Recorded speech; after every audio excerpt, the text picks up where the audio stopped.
check talaga natin ng pulley niya, magaspang na yung ikot. Kaya lalo pagka umaandar yan, lalong mas maingay ang mangyayari sa ano natin, start natin ng makina lalo sa umaga. Rinig natin yung ugong or parang kumakalansing. Yun ang isang nagiging problema natin dyan.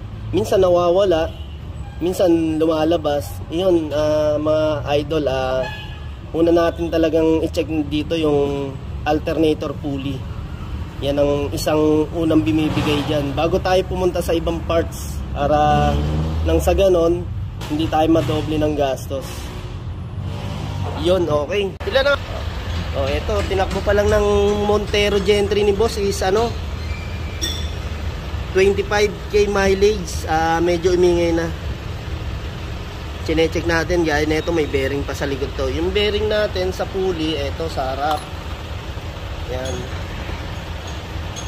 Eto medyo sabihin natin may naririnig na tayo dyan. Tapos eto yung sa likod. Yan.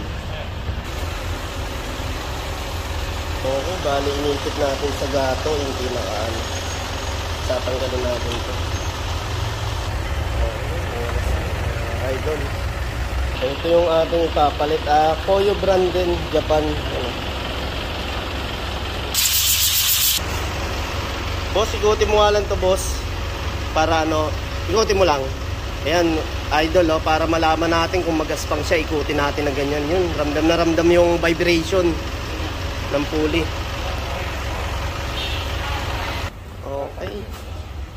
Ayan. Inilagay natin alambre. Okay, yun. Tinanggal na yung ating pinakalak ng carbon to. Lagyan natin sa loob.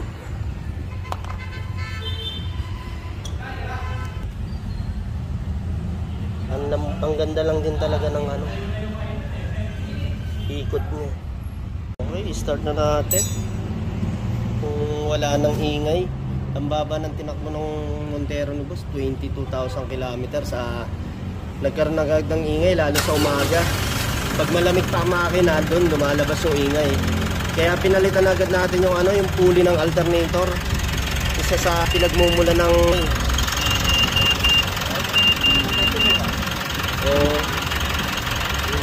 alternator sa ilalim. Yan. Yun nga, sabi nga ni boss, gumanda yung tunog dahil sa napalitan natin yung pulley ng alternator.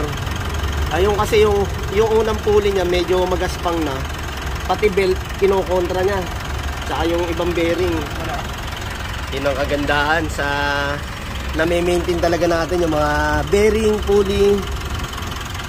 Hindi naman kailangan talaga palitan pa ng belt. Napakaaga pa ng tinakbo sa 25 mileage. 25k mileage.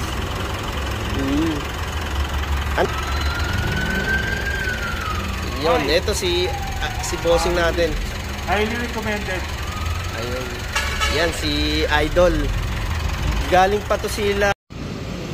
Taga Novaliches sila, boss. Pumasyal dito sa atin sa Taytay, Rizal.